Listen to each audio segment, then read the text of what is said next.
So this chapter's called Sound, and you might have been thinking to yourself, well, yeah, the trumpet makes sound, but what is it about? It's actually about the fact that the sound you're going to make on the horn comes from you, not from the instrument.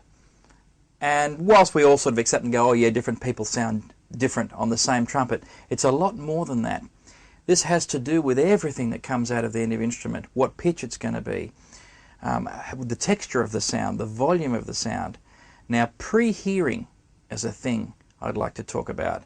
If you've heard of this before, you know that it means to hear the sound before you play it. It's amazing how many times we might pick up the instrument, start blowing a note, and the first time we hear it is when it comes out the bell, when everybody hears it. It's not a good thing. You actually need to hear before you play what it is you're going to do. And a lot of us would do that by hearing the pitch. If I have this note, you would hear in your mind before you play, da, that same pitch, okay?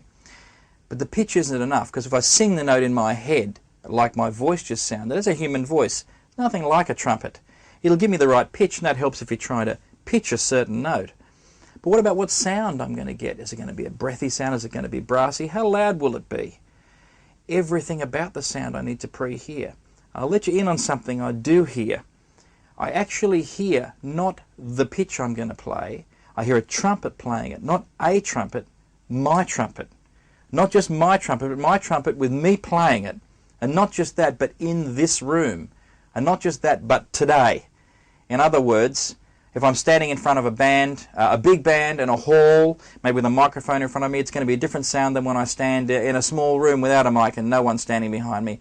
I hear as much detail as I can.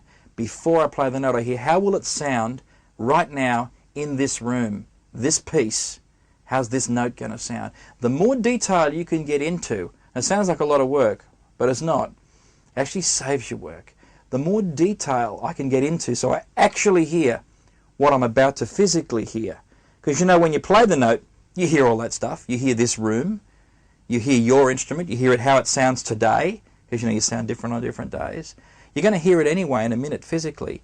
If you can hear that in your head before you make a sound, then you'll be very accurate in every way with what's going to come out. Okay, some things you can't change. How much reverb there is in the room. Is it big? Is it echoey? Is it small? But the sound you're going to make, you have complete control over. If you hear enough detail before you play, you'll never mispitch a note again. You'll never go for one note and get another. That's taken care of by hearing the pitch. But more, you'll never get a crackly sound at the beginning of your note. You'll never split a note. You'll never get all those little things that can happen that can spoil the first note as it comes out. Notice most of those things happen on the first note. If you've got a passage to play, you might have a problem with the first note, but not with the others. You might have thought, oh, that's because I'm kind of warmed up. What, you warmed up in one note? No. It's you heard back from the first note, and then you started pre-hearing for the rest of the phrase. Hear it first, and you won't have a problem with the first note. I've had some momentous occasions where the first note was rather important and rather exposed. One that comes to mind was the opening of the Olympic Games in Sydney in the year 2000. They asked me to write a fanfare for the opening, and I don't know, it just came to me to start it with a solo trumpet. I said, you'll need to get someone to play that. But quite seriously, when I walked out, as I don't know how many millions of people watching, and I got to start on a high G. Now, there's going to be no splitting this note or missing it or funny sounding. It has to be just perfect. And I wasn't worried at all about it, because all I did was I said to myself, I actually shut my eyes and said, how is this going to sound? And I had the sound in my head so accurately that by the time I blew the trumpet, and this will happen for you, it's already happened. There's no chance of it being anything else, because you've already heard what's about to happen. I know this is getting a little bit esoteric, a little bit mystical. We're going to manifest a sound here. Yes, we are.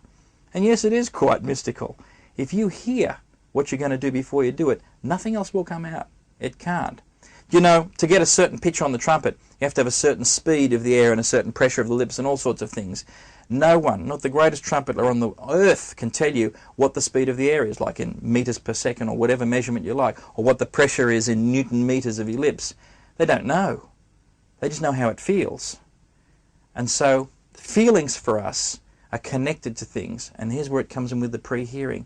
When you hear a certain sound, that will automatically, if you've ever made that sound before, Okay, this isn't going to work if you don't play the trumpet and you watch this and go, I can hear it, let me do it. No, it won't work. But if you've ever done it before, your body knows how to make that sound, how to create that pitch.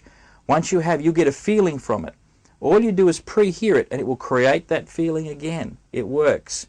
What happens is we mess it up by interfering and sort of saying, I want you to be a bit tighter, a bit more air or something. Start thinking about the components individually. Focus on the sound you want. Leave all that technical stuff to your subconscious, if you like, to your body, to your memory of feeling. Doesn't matter how you think about it. You, as in your conscious mind, should be focused on what sound I'm about to hear. And that's what will come out of the end of the instrument every time. Now, if it doesn't work for you right away when you pause this and try it, that's because you're not used to it yet. And what you're still doing probably is interfering, I call it, like thinking about things when you play. I don't think about much at all. All of the information I hope you're going to get out of watching this DVD, I want you to think about when you're not playing. When it comes time to play, stop and just make the sound. Okay, so just to recap about this sound thing, the most important thing is to have the sound in your mind. Now that may mean, before you play in a room, going and blowing a few notes. I sometimes do that and have a listen to the room so I can be really accurate, so it doesn't surprise me, so I can be accurate. Okay, it may mean sometimes, that's the biggest value of a warm-up. Okay, get used to your sound today. When it comes time to actually play, just hear it in your mind first in as much detail as you can. This is like anything else that's practice. You'll get better at it, and eventually you'll be able to hear the spit, if I can put it like that, that's in your trumpet before you even blow a note. And that way, every time you play, you will be creating the sound. There's nothing random about it. I'll blow and I'll see what happens here. Because you know what? If you blow this instrument, wait to see what happens. You're at the mercy of what happens. If you have a sound in your head first, it's you making the music, which is how it always should be.